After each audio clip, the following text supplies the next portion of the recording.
Campus.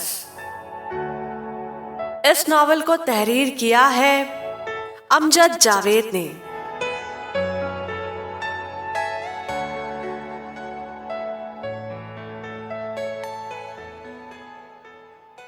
उसने तज़बज़ब में कहा तो मैं समझ गया कि वो क्यों उलझन में है।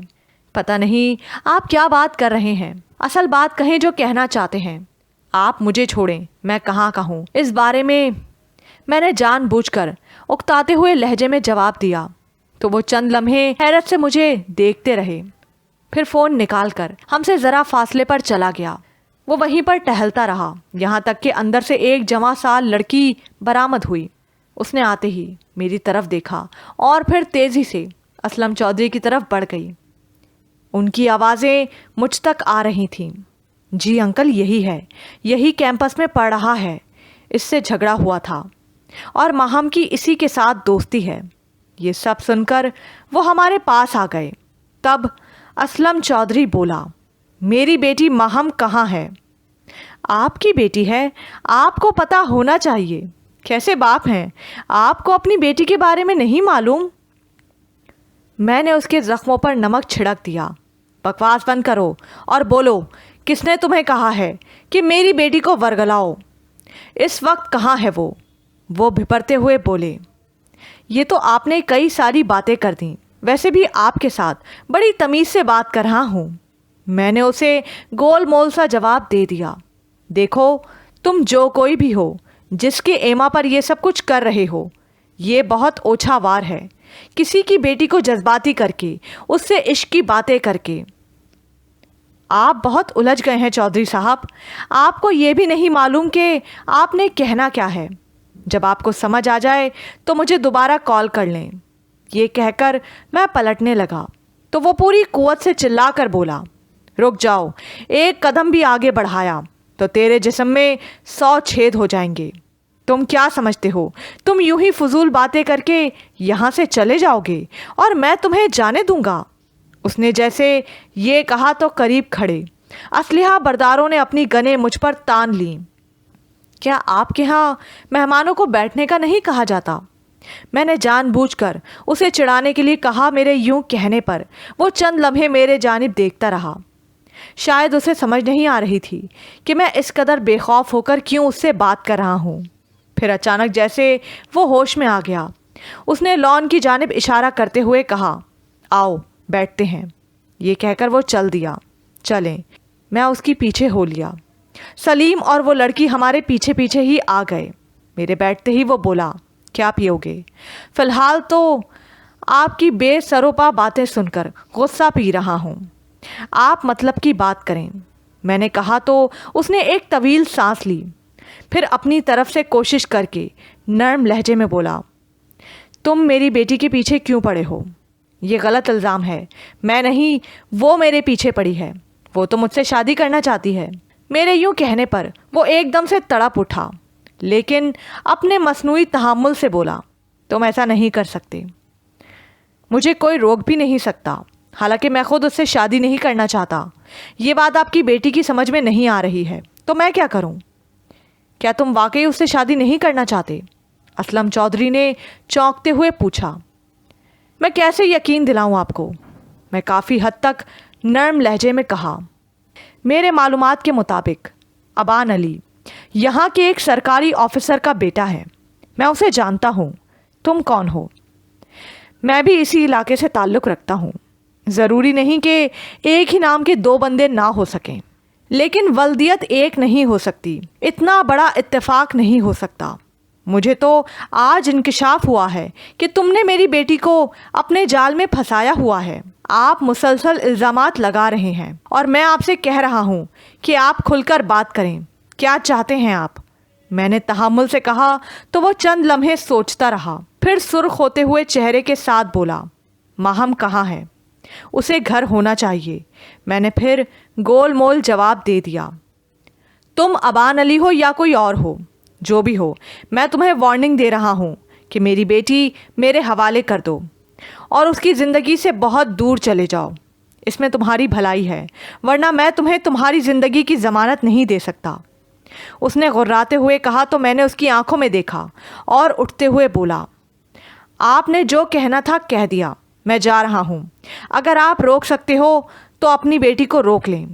جس دن اس نے میرے سامنے مجھے دھتکار دیا، اس دن میں اپنی زندگی آپ کے حوالے کر دوں گا۔ تو نے اس قدر میری بیٹی کو اپنے جال میں جکڑ لیا ہے، اس نے کہا، لیکن میں نے اس کی سنی انسنی کرتے ہوئے چل دیا۔ میں اب مزید وہاں نہیں رکنا چاہ رہا تھا۔ وہ باتوں کے جال میں پھنسا کر مجھ سے اگلوانے کی کوشش کر رہا تھا کہ میں کون ہوں۔ میں ابھی چند قدم ہی آگے بڑھا تھا کہ اس نے اونچی آواز میں کہا، اسے پکڑو اور باندھ لو، میں دیکھتا ہوں یہ کتنا بڑا گنڈا ہے۔ وہ 4 اسلحہ بردار میری جانب تیزی سے بڑھے۔ ابھی وہ چند قدم کے فاصلے پر تھے کہ میں نے تیزی سے کہا، اپنی بیٹی سے بات کر کے دیکھ لو، مجھے خراش آئی تو اس کو گہرا زخم لگ جائے گا۔ کیا؟ یہ کہتے ہوئے اس نے ان 4 کو روک دیا۔ نہیں، میں نے غراتے ہوئے کہا، ہاں، ممکن ہے تمہاری بیٹی ہی زندہ نہ رہے، یا پھر کچھ دیر بعد یہاں بہت سارے لوگ دھاوا بول دیں، کیونکہ یہاں آنے سے پہلے میں نے انہیں وقت دیا تھا اور اس میں چند منٹ باقی ہیں۔ پھر مجھے الزام مت دیجیے گا کہ یہ سب کیا ہو گیا۔ میرے یوں کہنے کا اس پر خاطر خواہ اثر ہوا۔ اس نے فوراً ہی اپنا سیل فون نکالا اور نمبر تلاش کرنے لگا۔ جلدی نمبر ملا کر دوسری طرف سے کال کا انتظار کرنے لگا۔ تم کہاں ہو بیٹی؟ اس نے تیزی سے پوچھا اور پھر اتنی ہی تیزی کے ساتھ ہم سے ذرا فاصلے پر چلا گیا۔ وہ کچھ دیر باتیں کرتا رہا، پھر مایوسانہ انداز میں فون بند کر کے میری طرف دیکھا۔ چند لمحے دیکھتا رہا اور پھر ہاتھ سے جانے کا اشارہ کر دیا۔ میں نے اسے غنیمت جانا اور گاڑی میں جا بیٹھا۔ ماہم نے مجھے فاتحہ مندی سے ہمکنار کر دیا تھا۔ اب میں اس پر پوری طرح اعتماد کر سکتا تھا۔ کچھ ہی دیر بعد ہم گیٹ سے باہر تھے۔ میں اپنے ڈپارٹمنٹ کی کینٹین کے باہر اکیلا بیٹھا ہوا تھا۔ مجھے ماہم کے علاوہ اپنے چند دوستوں کا بھی انتظار تھا۔ رات جب میں واپس اپنے گھر لوٹا تو ماہم شدت سے میرے انتظار میں تھی۔ میرے پہنچتے ہی اس نے وہاں سے چلے جانے کا کہا تھا۔ اس نے یہ بھی نہیں پوچھا کہ میری اس کے پاپا کے ساتھ کیا باتیں ہوئیں۔ میں نے بہت پوچھا کہ وہ کہاں جا رہی ہے، مگر اس نے نہیں بتایا۔ بس جاتے ہوئے اتنا کہا کہ صبح ڈپارٹمنٹ کی کینٹین پر ملاقات ہوگی۔ میں دیکھتا رہ گیا اور وہ چلی گئی۔ میں بقیہ تمام رات اس کے رویے کے بارے میں سوچتا رہا۔ آخر وہ چاہتی کیا ہے؟ اگر وہ یہ سب میرے ہی عشق میں کر رہی ہوتی تو اس کا رویہ یکسر مختلف ہوتا۔ جب سے کاشف لوگوں نے اس کے بارے میں شکوک کا اظہار کیا تھا، وہ بولائی سی تھی۔ گھڑی میں تولا، گھڑی میں ماشا، چلتے چلتے اچانک راستہ بدل جانا، لمحوں میں اجنبی بن جانا، یہ سب کیا ہے؟ کیا چل رہا ہے اس کے دماغ میں؟ صرف رات ہی کے رویے کے بارے میں سوچ لیا جائے تو کوئی حتمی نتیجہ نظر نہیں کیا جا سکتا تھا۔ وہ میرے انتظار میں میرے ہی گھر میں تھی۔ پھر جب میں واپس لوٹ کر آیا تو جانے کے لیے تیار تھی۔ میں سوچتے سوچتے اچانک میرے ذہن میں یہ خیال آیا کہ اسلم چودھری کو اچانک اس وقت ہی میرے بارے میں کیسے پتہ چلا جب وہ میرے پاس تھی؟ پھر ماہم کا ہی مجھے یہ مشورہ دینا کہ میں اسلم چودھری کے پاس جاؤں اور پھر میری ضمانت کے طور پر میرے گھر میں رہی۔ مجھے ان سوالوں کا جواب قطعاً نہیں سوجھ رہا تھا۔ رات کے آخری پہر میری آنکھ لگی تھی۔ پھر صبح ماہم کی فون کال پر ہی میری آنکھ کھلی تھی کہ میں اس کا ڈپارٹمنٹ کی کینٹین میں انتظار کروں اور ممکن ہو تو اپنے دوستوں کو بھی بلا لوں۔ اور اس وقت تک میں ان سب کا منتظر تھا، مگر اب تک کوئی بھی وہاں نہیں پہنچا تھا۔ اس وقت ویٹر میرے سامنے جوشاندہ نما چائے کا دوسرا کپ رکھ کر جا چکا تھا جب کینٹین سے ذرا فاصلے پر فوراً گاڑی رکی اور اس میں سے اسد نمودار ہوا۔ اس کے ساتھ ہی یکے بعد دیگرے کئی گاڑیاں رکتی چلی گئیں اور کاشف، تنویر، رخشندہ اور رابعہ چلتے ہوئے میرے ارد گرد پڑی کرسیوں پر آن بیٹھے۔ وہ کچھ دیر خاموش میرے پاس بیٹھے رہے۔ پھر اسد نے ہولے سے کہا، بولو ابان، ہمیں کس لیے بلایا ہے؟ میں نے تم لوگوں سے ایک مشورہ کرنا ہے، کیونکہ میں اب بھی تم لوگوں کو اپنا دوست خیال کرتا ہوں۔ میں نے کافی حد تک خود پر قابو پاتے ہوئے کہا۔ کہو، کیا کہنا چاہتے ہو؟ تنویر نے پہلو بدلتے ہوئے کہا۔ تو میں نے سب کی طرف دیکھا اور بولا، میں ماہم سے شادی کرنا چاہ رہا ہوں۔ آپ لوگوں کا کیا خیال ہے؟ اوہ، اسد نے سیٹی بجانے والے انداز میں کہا، پھر مسکراتے ہوئے بولا، یار یہ تمہارا مسئلہ ہے اور خالصتاً نجی معاملہ، ہم سے اس بارے میں کیا مشورہ کرنا؟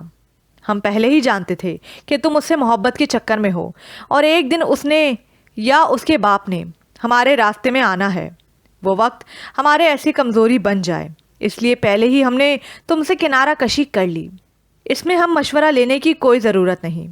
ہاں، اگر تم یہ چاہتے ہو کہ یہاں رہ کر تم ہمارے تحفظ میں رہو یا پھر ماہم کے باپ سے بچائے رکھیں تو اس پر سوچا جا سکتا ہے۔ کاشف نے کچھ اس انداز میں کہا کہ نہ چاہتے ہوئے بھی میری تلخی گھل گئی۔ دیکھو کاشف، تم لوگ جو کچھ سوچ رہے ہو نا، ایسا کچھ نہیں ہے۔ مجھے تم لوگوں کی ایسی مدد نہیں چاہیے جس میں تم لوگ مجھ پر کوئی احسان کرو یا مجھ پر ترس کھاؤ۔ شاید تم لوگوں نے میری بات نہیں سمجھی، میں اب بھی تمہیں دوست کہہ رہا ہوں۔ چلو، ہم نہیں جانتے تمہیں اپنا دوست، پھر کیا کر لو گے تم؟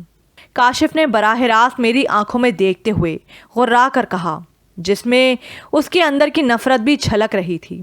ٹھیک ہے، تو تم لوگ مجھے اب بھی شک کی نگاہ سے دیکھتے ہو اور ایسا فقط ماہم کی وجہ سے ہے، تو مجھے تم لوگوں سے کوئی شکوہ نہیں۔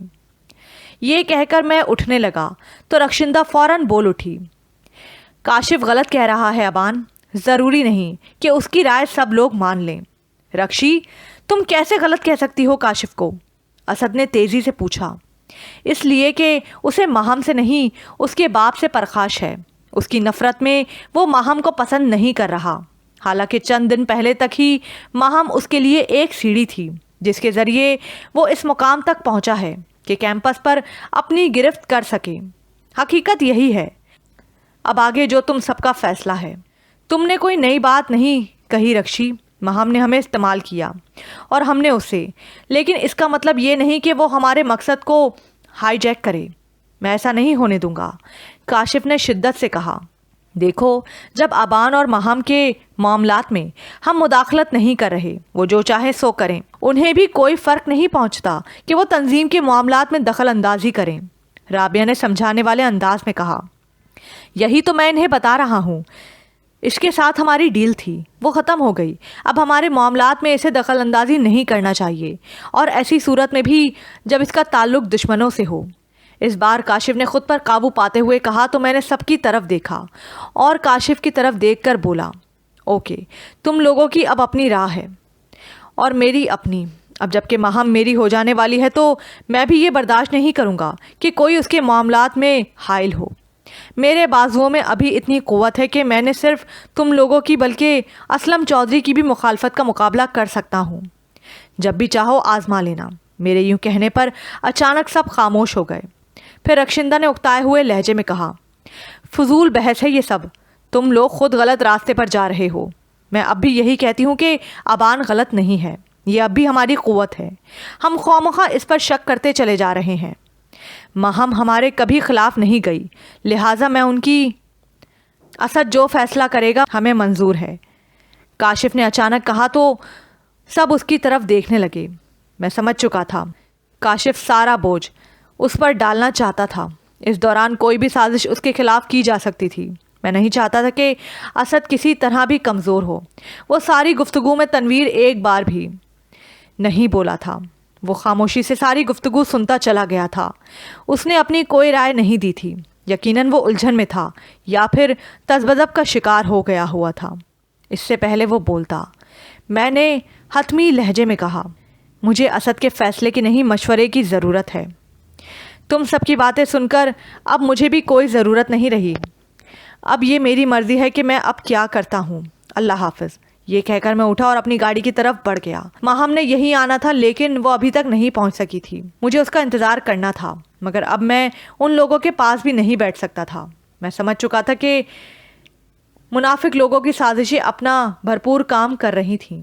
میں نے فون نکالا اور ماہم کے نمبر پش کر دیے۔ اس نے فوراً ہی فون پک کرتے ہوئے کہا، मैं बस करीब ही हूँ, अभी पहुँच रही हूँ चंद मिनट में। तुम अब कैंटीन तक नहीं आओगी, बल्कि डिपार्टमेंट आओ, वहीं मिलते हैं। ओके, उसने बेसाख्ता कहा और फ़ोन बंद कर दिया। मैंने पीछे पलटकर नहीं देखा, बल्कि अपनी गाड़ी में बैठकर डिपार्टमेंट चला गया। मैंने गाड़ी पार्किंग में नहीं लगाई, बल्कि डिपार्टमेंट के बाहर खड़ी करके महम का इंतज़ार करने लगा। चंद मिनट बाद वो पहुंच गई।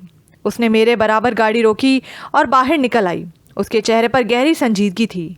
मेरे करीब आकर बोली, अबान, खैरियत तो है ना? तब मैंने कैंटीन पर होने वाली गुफ्तगू की सारी रुदाद उसे सुना दी। वो खामोशी से सुनती रही, फिर मुस्कुराते हुए बोली, मुझे यकीन था कि ऐसे होगा। मैं चाहती थी कि हमारी शादी में वो सब लोग शरीक होते, मगर मैं काशिफ को बहुत हद तक समझ गई हूँ। वो फ़कत मुझे अपने लिए ख़तरा महसूस करता है। कैंपस पर जो गिरफ्त कर चुका है, उसके खो जाने का डर है उसे। दिल तो करता है, वो दांत पीसते हुए बोली, फिर कहते कहते रुक गई। क्या दिल करता है? मैंने दिलचस्पी से पूछा। यही कि उसका डर ख़त्म ही कर दूं। वो जिनके लिए काम कर रहा है उन्हें बता दूं कि मैं किसी खौफ से नहीं, सिर्फ अबान की मोहब्बत में पीछे हटकर इस खेल में से बाहर आ गई हूँ। खैर, हमें क्या, अब हम अपनी एक नई ज़िंदगी की इब्तिदा करने जा रहे हैं, तो हमें इन सब उलझनों को नज़रअंदाज कर देना होगा। आखिर लफ्ज़ कहते हुए उसके लहजे में काफ़ी हद तक खनखनाहट भर गई थी। माहम, तुम्हारे और मेरे कानूनी और मजहबी बंधन में बंध जाने में इतना वक्त नहीं लगेगा। हम अभी कोर्ट में जाकर एक हो सकते हैं, लेकिन क्या ये अच्छा नहीं कि हम अपने फैसले पर एक दफ़ा फिर गौर कर लें? मैंने उसकी आंखों में देखते हुए कहा तो मेरे लफ्ज़ों ने उसके चेहरे पर हैरत बिखेर दी। वो तेज़ी से बोली, मगर क्यों? क्योंकि जिन उलझनों को तुम और मैं नज़रअंदाज कर रहे हैं वो हकीकत है। उमड़ते हुए ख़तरे को खरगोश की मानंद आंखें बंद करके दूर नहीं किया जा सकता। हमने ये फ़ैसला तो कर लिया कि हम एक हो जाएं। महज चंद घंटों में इस पर अमल दरामद भी हो जाएगा, लेकिन इसके बाद क्या होगा ये शायद हमने नहीं सोचा। मेरे कहने पर वो चंद लम्हे मेरे चेहरे पर देखती रही। खामोशी में कितने ही लम्हे गुजर गए, तब वो आहिस्तगी से बोली, तुम ठीक कहते हो, हम ये भी सोच लेते हैं। आओ सब्ज़ार चलते हैं। ये कहकर मेरी राय जाने बगैर वो अपनी गाड़ी की तरफ चल दी। जिस वक्त वो डिपार्टमेंट से निकली उस वक्त मैं भी गाड़ी स्टार्ट कर चुका था। हम दोनों ही इकट्ठे कैंपस से निकले थे। उस दिन मुझे यकीन था कि आज कोई ना कोई अहम फ़ैसला ज़रूर हो जाना है।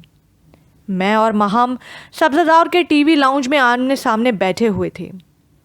हम अब तक की होने वाली सारी बातें ज़ेरे बहस ला चुके थे, यहाँ तक कि खामोशी हमारे दरमियान आ ठहरी थी।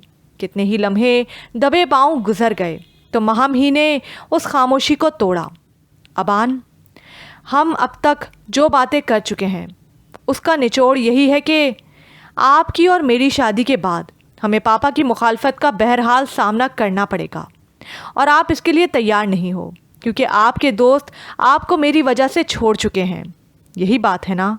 बिल्कुल, तुम ठीक समझती हो। असल में तुम्हारे पापा का जो सियासी पसे मंज़र है ना, मैं उसे कमज़ोरी बना सकता हूँ, जिसे वो अपनी ताकत गर्दानते हैं। और यही सियासी पसे मंज़र ही की वजह से सारे दोस्त मुतनफ़र हुए हैं। मैंने उसे समझाने वाले अंदाज में कहा, ओके, ये सारी बातें हो गईं। हालात जो भी हैं और जैसे भी हैं हमारे सामने हैं। क्या इन हालात को देखते हुए हम अपना इरादा तर्क कर दें, या फिर जो फ़ैसला कर लिया है उस पर अमल करें? उसने हतमी अंदाज में पूछा। बिल्कुल, तुम्हारा ये सवाल बनता है। मैं कभी भी नहीं कहूँगा कि हालात से शिकस्त खाकर हम अपना इरादा तब्दील कर दें। हम अपने फ़ैसले पर अमल करेंगे, मैंने पुरसुकून लहजे में कहा। मगर कब और कैसे? उसने तेज़ी से पूछा। देखो माहम, हमारा अभी और इस वक्त शादी कर लेना बहुत आसान है। तुम्हारे पापा की मुखालफत से बचने के लिए हम यहाँ से भागकर कहीं और भी जा सकते हैं, लेकिन ज़रा ये सोचो, ये कोई बहादुरी तो नहीं है। ये हमने अपनी बात नहीं मनवाई, बल्कि बगावत की है। तुम्हारे पापा की इज़्ज़त क्या रह जाएगी? मैंने फिर उसे समझाया। वो तो ठीक है, लेकिन अब हम करें क्या? चंद दोस्तों की नाराज़गी और पापा के ना मानने की वजह से आप हिम्मत हार गए, जबकि मैं ज़िद कर चुकी हूँ और अपनी ज़िद पूरी करना चाहती हूँ। उसने गुस्से में फिनकारते हुए कहा तो मैं चौंक गया। माहम, क्या तुम ये शादी अपनी ज़िद की वजह से कर रही हो? शायद मैंने गलत कह गई। शादी तो मैं अपनी मोहब्बत के हाथों मजबूर होकर कर रही हूँ, लेकिन हर तरफ मुखालफत की वजह से मैं ज़िद पर उतर गई हूँ और मैंने ज़िद पूरी करनी है, उसने पूरे एतमाद से कहा। फिर सोच लो, बाद में हमें बड़ी मुखालफत का सामना करना पड़ेगा। मैंने उसे मज़ीद जांचा तो फिर हतमी अंदाज में बोली, अबान, मैं अब 1 इंच भी पीछे नहीं हटूंगी, क्योंकि मैंने पापा से कहा है कि मैंने आपसे ही शादी करनी है। ठीक है, आओ चलें, कोर्ट चलते हैं और शादी कर लेते हैं, मैंने उठते हुए कहा। 1 मिनट, तुम्हारे जहन में क्या है? अगर कोई तजवीज़ है तो बताओ, वो उसी तेज़ी से बोली। मेरा मशवरा तब भी यही था और अब भी यही है कि तुम अपने पापा को मजबूर नहीं कायल करो, और जब वो इजाज़त दे दें तो हम शादी कर लेंगे।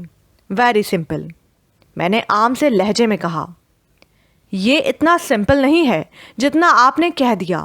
वो तब मानेंगे जब उन्हें मजबूर किया जाएगा। वो कायल होने वालों में से नहीं हैं। माहम ने मेरी तरफ गहरी निगाहों से देखते हुए कहा। हाँ, ये हुई ना बात। वक्त लेकर उन्हें कायल किया जाए, यहाँ तक कि वो अपनी मर्ज़ी के ख़िलाफ़ नहीं बल्कि अपनी मर्ज़ी से हमारी शादी कर देना चाहें। ज़ाहिर है वो मेरे बारे में जानना चाहेंगे, मेरा ख़ानदान पूछेंगे, मेरे मुस्तकबिल को परखना चाहेंगे। माहम, तुम इकलौती हो। वो तुम्हारे बारे में जो जज्बात रखते हैं उसे कोई दूसरा नहीं समझ सकता। उन्हें तुम्हारी शादी कहीं ना कहीं करनी है। सिर्फ तुम्हारी पसंद ही उनके इत्मीनान के लिए काफ़ी नहीं है। मैंने उसे एक दूसरे पहलू से समझाना चाहा। मैं जानती हूँ और समझती भी हूँ, असल में वो मुझे अपने ख़ानदान में ब्याह देना चाहते हैं। वो इंतहाई उज्जड़ हैं। अब ये बात नहीं कि उनमें तालीम याफ्ता नहीं है, वो तालीम याफ्ता होकर भी उज्जड़ हैं। ये कहते हुए वो एकदम से चौंक गई, फिर मेरी तरफ देखकर बोली, वैसे अबान, ना मैंने आपके बारे में जानने और परखने की कोशिश की, और आपने कभी मेरे बारे में पूछा? हम अचानक एक दूसरे के इतना करीब आ गए। उसके लहजे में हैरत थी। मैं तुम्हें एक बात बताऊं माहम, हालात के बाइस हम एक दूसरे के करीब आ गए। इसमें मोहब्बत कम और ज़िद ज़्यादा शामिल है, ये तुम मानोगी। मेरे यूं कहने पर वो कई लम्हों तक मेरी जानिब देखती रही, फिर धीरे धीरे सर हिलाते हुए बोली, हाँ सच, मैं एतराफ़ करती हूँ कि हालात हमें एक दूसरे के करीब ले आए हैं, लेकिन जहाँ तक मोहब्बत की बात है अबान, मैं अपना आप तुम्हारा कर चुकी हूँ आपके सामने।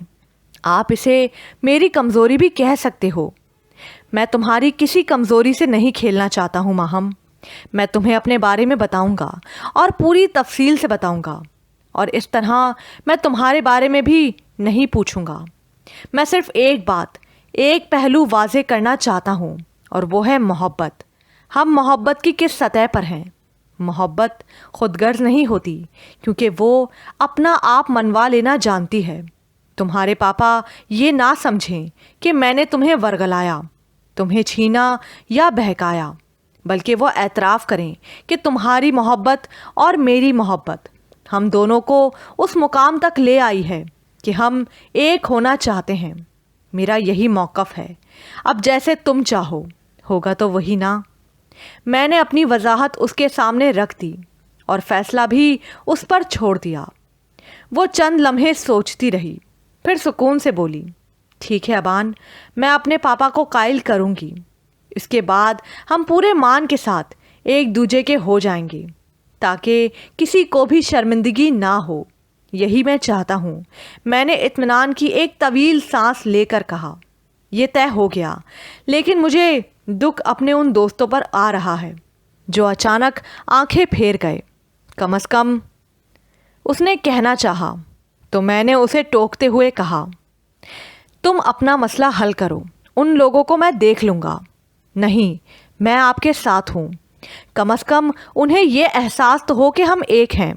ख़ास तौर पर काशिफ, उसे मालूम होना चाहिए कि वो हमारे साथ के बग़ैर कुछ भी नहीं। देख लेंगे, इसमें इतना परेशान होने की ज़रूरत नहीं है। अब प्लीज़ इस मौजू को छोड़ दो। وہ ہمارے دوست ہیں اور ہم نے انہیں نقصان نہیں پہنچانا۔ میں نے کہا تو وہ بھڑک کر بولی، میں انہیں نقصان نہیں پہنچانا چاہتی، لیکن انہیں احساس دلانا چاہتی ہوں کہ جو کچھ وہ سوچ رہے ہیں وہ غلط ہے۔ میں سمجھتی ہوں کہ کاشف انہیں گمراہ کر رہا ہے، پاپا کی سیاست ہی کی وجہ بناتے ہیں، جبکہ میرا اس سے کوئی تعلق نہیں ہے۔ ہم نے اپنے عمل سے یہ ثابت کرنا ہے کہ ہم اور ہماری مٹی اچھی ہے۔ میری بات سمجھنے کی کوشش کرو، ہم ان کے خلاف نہیں جائیں گے بلکہ آڑے وقت میں ان کی مدد کریں گے۔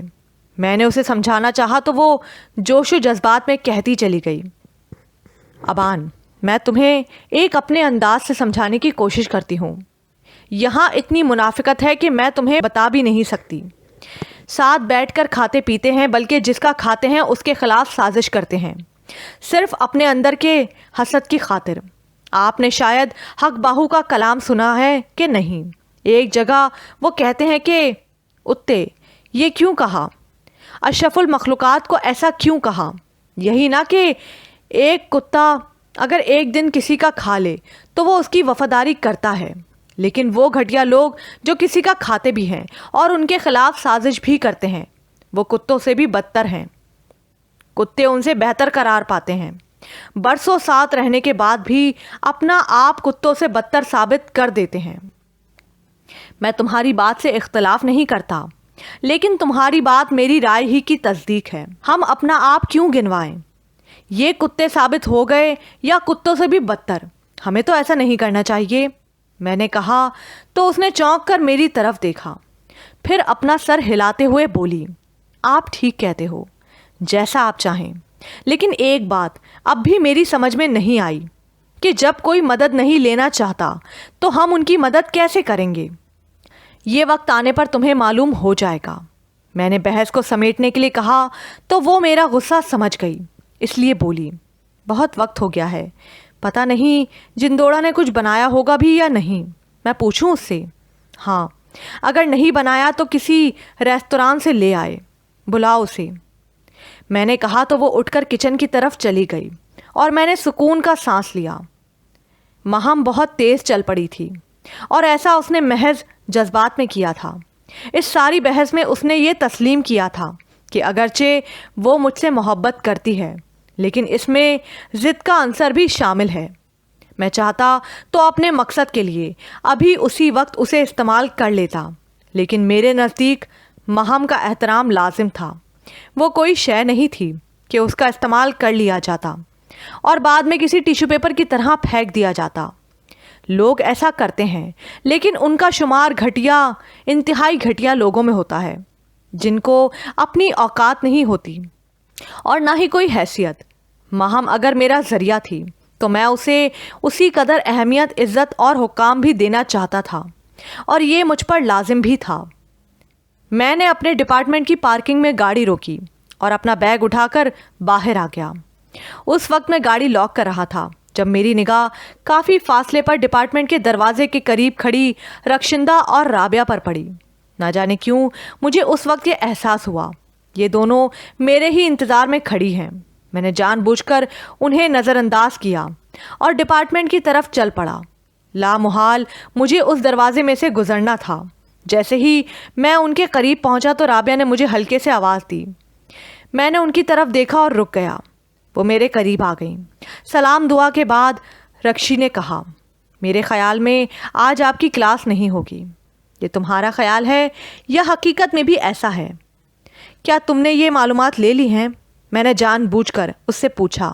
جی، میں نے معلوم کر لیا ہے، لیکن اگر آپ تصدیق کرنا چاہیں تو کر لیں، اس نے مسکراتے ہوئے کہا۔ تو میں نے پوچھا، آپ نے ایسی زحمت کیوں کی؟ اس لیے کہ ہمیں آپ سے کچھ باتیں کرنی ہیں جو بہت ضروری ہیں۔ وہ اسی مسکراہٹ میں تحمل سے بولی، چلیں، آپ کی معلومات سے متفق ہوں کہ باتیں۔ میں نے بھی مسکراتے ہوئے کہا، کہیں بیٹھتے ہیں، یہاں کھڑے کھڑے تو تھک جائیں گے۔ وہ ہلکا سا کہا لگاتے ہوئے بولی۔ اس کا اشارہ کینٹین کے لان کی طرف تھا۔ ہم تینوں ادھر بڑھ گئے۔ فائبر کی کرسیوں پر ایک گوشے میں براجمان ہوتے ہی رخشندہ نے کہا، ابان، کل جو آپ کہنا چاہ رہے تھے، تو دوستوں نے محض جذبات میں آ کر اسے سمجھنے کی کوشش نہیں کی۔ حالانکہ آپ اپنی جگہ درست تھے اور میں نے سب دوستوں سے اس پر بہت بات کی، بڑی بحث ہوئی، جس کے نتیجے میں آپ کو آگاہ کرنا چاہتی ہوں۔ رکشی، میں وہ ضرور سننا چاہوں گا، میں نے تحمل سے کہا۔ دیکھیں ابان، یہ محبت، پیار اور عشق، اس سے انکار نہیں کیا جا سکتا۔ یہ ہمارے معاشرے میں جن سے مخالف کے درمیان چلے ہیں اور یہ ایک حقیقت ہے۔ میں یہاں محبت، پیار اور عشق کی مائیت پرسا ہونے کے یا نہ ہونے کی وجوہات پر کوئی بات نہیں کرنا چاہتی، اور نہ ہی مجھے یہ آتا ہے، مگر اتنا ضرور سمجھتی ہوں کہ جیون ساتھی کے انتخاب میں بندے کو کم از کم بہت سوچ سمجھ کر فیصلہ کرنا چاہیے۔ سب دوستوں کا خیال یہ ہے کہ ماہم آپ کو محض ورگلا رہی ہے اور صرف استعمال کرنے کی حد تک محبت کا ڈھونگ رچا رہی ہے۔ اس طرح وہ کہنا چاہتی تھی کہ میں نے پوچھا، سوری، میں تمہاری بات کاٹ رہا ہوں، تمہارا اپنا ذاتی خیال کیا ہے؟ دیکھیں، محبت ہو جانا بھی کوئی بڑی بات نہیں۔ آپ ماشاءاللہ سے، اللہ نے آپ کو رنگ، روپ اور وجاہت سے نوازا ہے۔ آپ کسی بھی لڑکی کے دل کی دھڑکن بن سکتے ہیں۔ ایک لڑکی کے لیے آپ میں بہت زیادہ کشش ہے۔ اگر ماہم آپ پر واقعی مر مٹی ہے تو یہ نئی یا انوکھی بات نہیں اور نہ ہی غیر فطری ہے، لیکن محبت ہو جانے اور محبت کی اداکاری کرنے میں بڑا فرق ہوتا ہے۔ بندے کا انداز بتا دیتا ہے کہ وہ کس کیفیت سے گزر رہا ہے۔ ہم فرض کر لیتے ہیں کہ ماہم کو آپ کے ساتھ واقعی محبت ہے، تو پھر بھی وہ آپ کے لائق نہیں ہے۔ آخری لفظ کہتے ہوئے رخشندہ کے لہجے میں بھاری پن اتر آیا تھا، جیسے یہ کہتے ہوئے اسے بہت مشکل ہو رہا ہو۔ کل بحث بھی اس بات پر ہوئی تھی، رابعہ نے دھیرے سے کہا۔ پھر میں نے اختصار سے پوچھا، یہ کہ سبھی کا خیال ہے کہ ابان سے اگر ماہم محبت کا دعویٰ کرتی بھی ہے تو ابان کو اس سے شادی نہیں کرنی چاہیے۔ رابعہ گویا ہوئی، مگر کیوں؟ وہ وجوہات تو بتائی جائیں۔ میں نے اس کی بات سے دلچسپی لیتے ہوئے تجسس سے پوچھا تو رابعہ بولی، دیکھیں، ہمارے ہاں ایک بیوی کا تصور یہ ہے کہ وہ گھر چلائے، شوہر کی ہو کر رہے، ہر معاملے میں نہ صرف اس کی تابعداری کرے بلکہ اس کا حکم مانتے ہوئے اس کی ماتحت ہو کر چلے۔ لیکن ماہم کے معاملے میں یہ بات الٹ ہو جاتی ہے۔ وہ اکلوتی ہے، اس کے والدین بلکہ پاپا، والدہ تو بیچاری کی وفات ہو چکی ہے۔ وہ چاہتا ہے کہ اس کا داماد جو بھی ہو گھر داماد ہو۔ ماہم کی تربیت بھی ایسے ہی ہوئی ہے کہ وہ حکم چلانا جانتی ہے، ایک بیوی نہیں، دست راست ہو سکتی ہے، اس کا ساتھ مل کر نشانہ بازی تو کر سکتی ہے، لیکن کچن میں کھانا بنا کر نہیں دے سکتی۔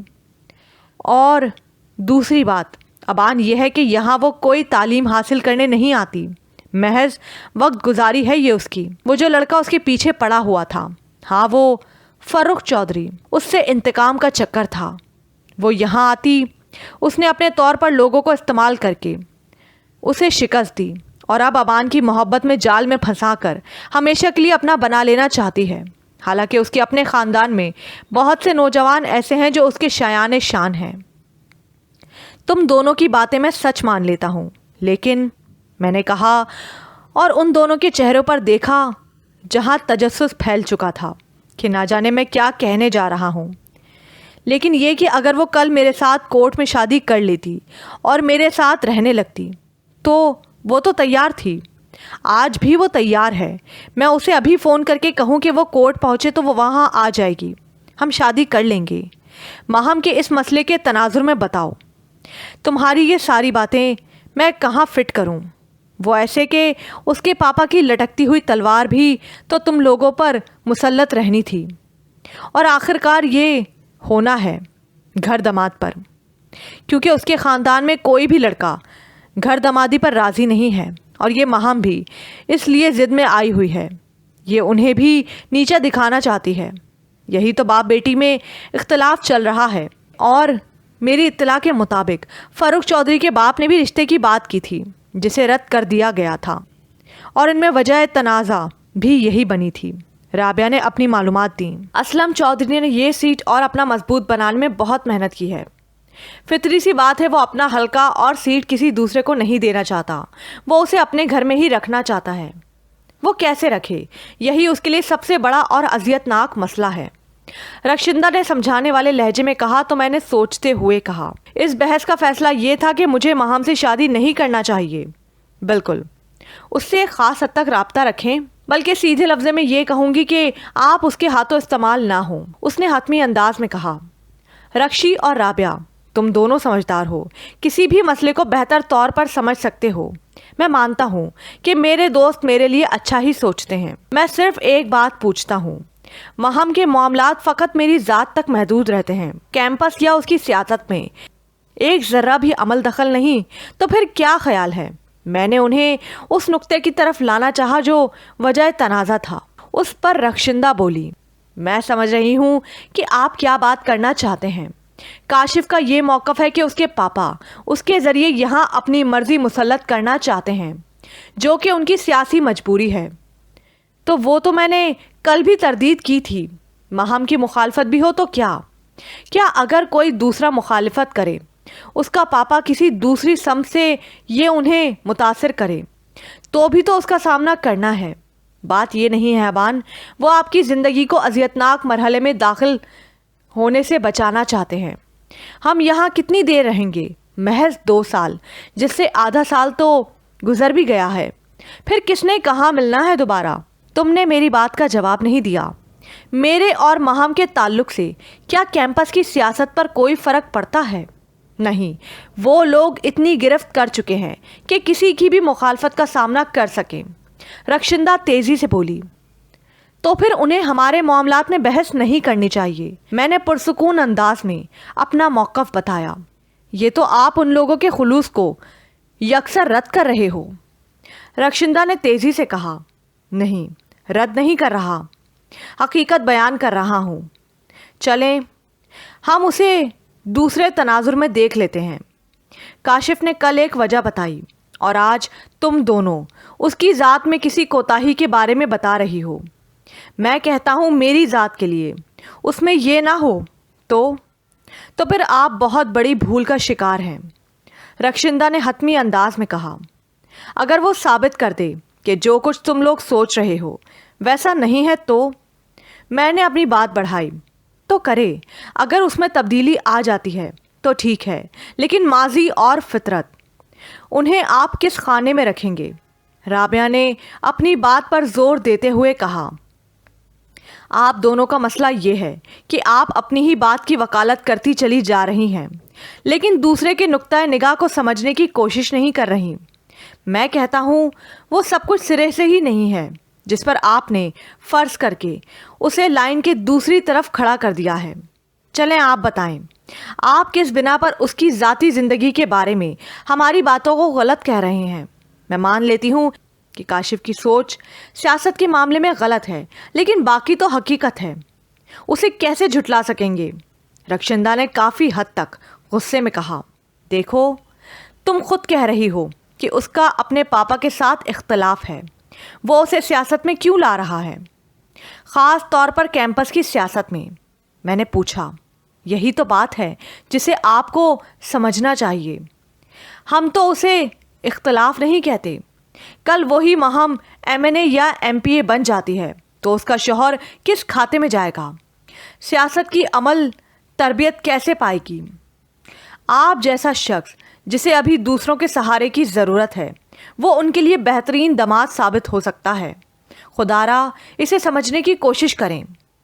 चले, आपने मुझे मालूमात दे दी और मैंने ले ली। आपका बहुत शुक्रिया। मैं अगर घर दामाद बन जाता हूँ तो मुझे कोई मसला नहीं। ये एक बात है, मैं सारे छोड़ देता हूँ। और फिर वो कैंपस की सियासत में हिस्सा लेती है और बहुत मजबूत हाथों के साथ कैंपस में काशिफ और असद के मद्दे मुकाबिल आन खड़ी होती है तो फिर? मैंने एक दूसरे अंदाज से उनकी सोच पढ़ना चाहिए।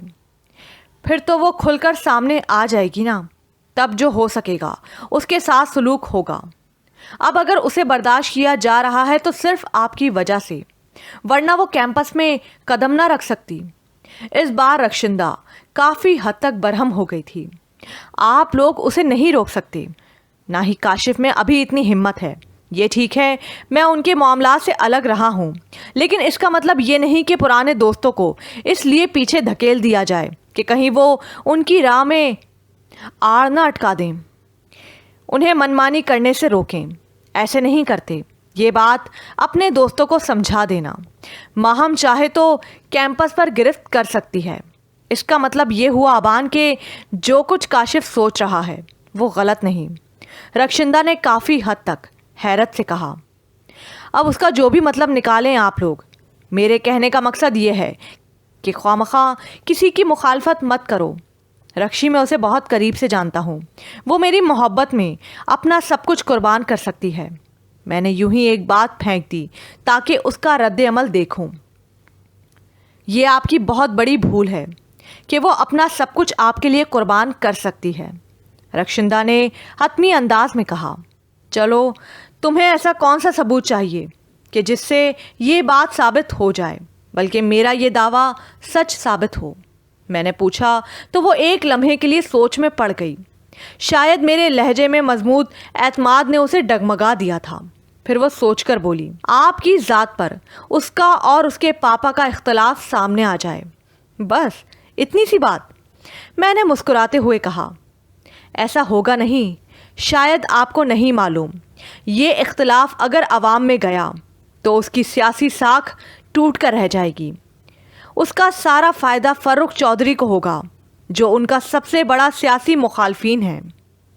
मुझे इससे गर्ज नहीं कि किसको फ़ायदा होता है और किसको नुकसान। मुझे तो फ़कत ये साबित करना है कि उसका और उसके पापा का मेरी ज़ात के लिए इख्तलाफ हो गया। और मेरा वादा रहा रक्षी के मैं इस मामले में एक लफ्ज़ भी माहम से नहीं कहूँगा। मैंने एतमाद से कहा तो राबिया ने जज्बाती होते हुए लरसती आवाज़ में कहा, अगर ऐसा है ना अबान, तो मैं सबसे पहले आपकी तरफदार होंगी, चाहे कुछ भी हो जाए। चलें, ये मामला अब हम तीनों के दरमियान है। 2 हफ्तों में अगर ये साबित हो गया तो फिर तुम सबको मेरी बात मानना पड़ेगी, वरना मैं तुम लोगों की बात मान लूँगा और माहम का सबसे बड़ा मुखालिफ मैं होऊंगा। मैं उसे इस कैंपस में कदम नहीं रखने दूंगा, चाहे जितनी मर्जी मुखालफत हो जाए। और तुम लोग भी मेरा साथ ना दो। मैंने यूं एतमाद से कहा कि दोनों की आंखें हैरत से फैल गईं। वो चंद लम्हे यूं ही बैठी रहीं। फिर रक्षिंदा धीरे से बोली, ठीक है, डन हो गया। राबिया ही नहीं, मैं भी आपके साथ होंगी, चाहे काशिफ मेरे ख़िलाफ़ हो जाए। चलो, हमारी बहस ख़त्म, इस पर कोई बात नहीं होगी। बोलो, क्या खाओगी पियोगी? खाली पेट बहस भी बुरी लगती है, मैंने कहा तो खुलकर हंस दी। तब मैंने वेटर लड़के को इशारा कर दिया और हमारी बातें कैंपस के ताज़ा तरीन हालात पर होने लगीं। बाज़ औक़ात ज़िंदगी में ऐसे मराहिल भी आते हैं जहां इंसान मजबूर महज बनकर रह जाता है। वो अपनी पूरी क़ुव्वत से कोशिश करता है, मगर हालात व वाक़यात उसकी ताकत व क़ुव्वत को यूं ज़ाइल करके रख देते हैं जैसे पानी में नमक अपनी हैसियत खो देता है। इसके बरक्स इंसान कुछ इरादे सोचता ही है कि तो हालात व वाक़यात अपनी सेहत यूं तब्दील करना शुरू कर देते हैं। यूं लगता है वो सब इंसानी इरादे के इंतज़ार में थे। जो ही इंसान ने इरादा किया और हालात व वाक़यात की तरबियत और नीयत वैसी ही होना शुरू हो जाती है जिसे इंसान चाह रहा होता है। इसमें ना सिर्फ ताकत इस्तेमाल करना पड़ती है और ना क़ुव्वत ज़ाइल होती है। यूं जैसे इंसान हवा के दोष पर शहर तमन्ना का तमाशाई हो जाता है। मैं जब रिजडल से चला था उस वक्त मेरे दिल और दिमाग में सिर्फ और सिर्फ असलम चौधरी के ख़िलाफ़ नफ़रत थी, और उसकी वजह सिर्फ और सिर्फ यही थी कि उसने मेरे पापा के साथ मुनाफ़िक़त करके धोखा दिया था। ये जुल्म था जो उसने किया, जिसकी पादाश में मेरे पापा को एक तरह की जिला वतनी की ज़िंदगी गुजारना पड़ी। असलम चौधरी के अलावा मेरे दिल में ना किसी के लिए नफ़रत थी और ना ही मैं किसी पर जुल्म का इरादा रखता था। अब ज़रियाब अंकल ने असलम चौधरी तक पहुंचने का जो तरीका वाज़े किया था उसमें माहम का वजूद अहमियत इख्तियार कर गया। मेरे दिल में माहम के लिए कहीं भी नफ़रत नहीं थी, बल्कि मैं उसके बारे में जब भी सोचता तो मुझे उससे हमदर्दी महसूस होती थी। अब बेचारी का क्या कसूर? उसका जुर्म तो यही है ना कि वो असलम चौधरी की बेटी है। माहम को तो खुद मालूम नहीं कि उसके पापा कितना बड़ा जुर्म कर चुके हैं। माहम से हमदर्दी ही ने मेरे अंदर कहीं भी उसके लिए मनफी जज्बात को उभरने नहीं दिया। लेकिन ऐसा भी नहीं था कि इस कदर साथ होने के बावजूद मैं उसके लिए कोई ऐसे नर्म और शगुफ्ता जज्बात रखता था जो मेरी मजबूरी बन जाए। ماہم نے اگر فروخ کے خلاف لڑائی لڑی تھی تو وہ اس کا ذاتی معاملہ تھا، وہ کچھ بھی رہی ہو۔ میں اس پر خوش تھا کہ اس میں اتنی بہادری اور جرت ہے کہ وہ معاملات کو خود دیکھ سکے۔ اس کی لڑائی کو اگر اسلم چودھری نے کیش کرانے کی کوشش کی تھی اور باپ بیٹی میں آپس میں اختلاف ہو گیا تھا تو اس کا میری ذات پر کیا اثر؟ رابعہ اور رخشندہ نے ماہم کے خلاف جو کچھ بھی کہا یہ کاشف کی اس سوچ کا عکس تھا جو وہ ماہم کے بارے میں رکھتا تھا۔ میں پوری طرح جان گیا تھا کہ کاشف اب اگر کسی سے خائف ہے تو وہ ماہم ہے، اس لیے وہ اس کا پتہ صاف کرنے کے در پہ تھا۔ یہ کاشف کی اپنی بقا کے لیے مجبوری تھی اور اسے کرنا چاہیے تھی۔ میں اور ماہم جس مقام پر کھڑے تھے وہاں ماہم تو میرے ساتھ محبت کی دعوے دار تھی، لیکن میرے اندر اس کے لیے کیا جذبات تھے اس پر میں کوئی حتمی فیصلہ دے ہی نہیں پا رہا تھا۔ میرے ذہن میں جو منصوبہ تھا وہ تو یہی تھا کہ میں اپنے طور پر ماہم کو اپنی جانب مائل کروں گا، چاہے اس کے لیے مجھے کسی تھرڈ کلاس عاشقہ سا کردار کیوں نہ نبھانا پڑے، اور پھر اسے قابو میں کرنے کے بعد اس کے ذریعے اسلم چودھری کے ساتھ جو بھی ہو سکتا تھا وہ میں کرتا۔ اس کے بعد ماہم کو اپنی زندگی میں شامل کر کے اسے مان اور اہمیت دیتا، اس کی قدر کرتا، گویا اسلم چودھری سے انتقام کے عوض ماہم کو عزت و مقام دینا تھا، اور یہ ایک سودا تھا جو میں نے کرنا تھا۔ لیکن یہاں کیمپس میں حالات و واقعات اس طرح پرت در پرت کھلنے گئے کہ ماہم از خود میرے نزدیک آتی چلی گئی اور وہ میری محبت کی دعوے دار بن گئی۔ یہ بھی انسانی فطرت ہے کہ جو اسے بغیر محنت و مشقت کے مل جائے اس کے بارے میں انسان اتنا حساس اور پرکشش نہیں ہوتا جتنا اسے ہونا چاہیے۔ میرے لیے اس وقت ماہم کا حال بھی کچھ ایسا ہی تھا۔ وہ سمندر کی بکھرتی ہوئی لہروں کے مانند میری ذات کے ساحل سے آ ٹکراتی اور میں ریت کے ساحل کے مانند اس کی بےتابیوں کو دیکھ کر محض خاموش تماشائی بنا ہوا تھا۔ جس طرح لہروں کے بپھرنے سے کوئی وجہ ہوتی ہے اور ساحل کی خاموشی میں کوئی راز پنہا ہوتا ہے، اسی طرح اب وہ وقت آ گیا تھا جب مجھے ماہم کی محبت کا جائزہ لینا تھا۔ اگرچہ یہ کوئی اچھا رویہ نہیں تھا کہ میں اس کی محبت کے بارے میں جانچ پڑتال کرتا، لیکن میں نے جو انتقام کی اینک لگائی ہوئی تھی مجھے تو اس میں وہ کچھ دکھائی دے رہا تھا۔ حالات کا دھارا میرے لیے کچھ معنی رکھتا تھا، جیسے ہر بندہ ان حالات کو اپنے اپنے نقطۂ نظر سے نہ صرف دیکھ رہا تھا بلکہ اس کے مطابق عمل کرنے کا خواہاں بھی تھا۔ اور میرے لیے حالات جیسے بھی ہوں ان میں محتاط رہنا اشد ضروری تھا۔ میرا وہاں پر ہونا ہی پانی پر نقش کی مانند تھا، کوئی بنیاد نہیں تھا۔ میں ایسی بیل کی مانند تھا جو کہیں بھی جڑ نہیں رکھتی تھی اور کیمپس کے پانی میں تیر رہا تھا۔ سر جی خیریت تو ہے نا؟ اتنی گہری سوچ؟ جندوڑا نے پوچھا تو میں چونک گیا۔ وہ میرے قریب چائے کا کپ لے کر کھڑا تھا اور میری طرف گہری نگاہوں سے دیکھ رہا تھا۔ میں نے اسے چائے کا مگ لیا اور عام سے لہجے میں کہا، کچھ نہیں یار، بس ایسے ہی زندگی کے رنگوں کو سمجھنے کی کوشش کر رہا تھا۔ سائیں، ان رنگوں کو دیکھیں ضرور مگر ان میں الجھنے کی کوشش نہ کیجیے گا کیونکہ رنگ اپنا اثر چھوڑ جاتے ہیں۔ اس نے کہا تو میں چونک گیا۔ مجھے لگا تھا یہ ادھیڑ عمر جندوڑا زندگی کے بارے میں کافی سمجھ بوجھ رکھتا ہے۔ کہتے تو تم ٹھیک ہو یار، انسان جتنا مرضی ان رنگوں سے بچ جائے مگر یہ چڑھتے ضرور ہیں، ان سے بچا نہیں جا سکتا۔ میں نے چائے کا سپ لیتے ہوئے کہا، رنگ تو ایک ہی سائیں، اور اس میں ایک رنگ کو اپنانا پڑتا ہے۔ انسان کو چاہے معلوم نہ بھی ہو پھر بھی وہ ایک ہی رنگ میں بس رہا ہوتا ہے۔ جندوڑا نے نہ جانے کیا سوچ کر میرے چہرے پر دیکھا اور بڑی آسانی سے کہہ دیا، میں سمجھا نہیں، کیا تم مجھے یہ بات کھل کر سمجھا سکتے ہو؟ میں نے دلچسپی لیتے ہوئے پوچھا تو وہ فوراً بولا، یہ پارٹ اپنے اختتام کو پہنچا۔ مزید پارٹ سننے کے لیے چینل کو سبسکرائب کیجیے۔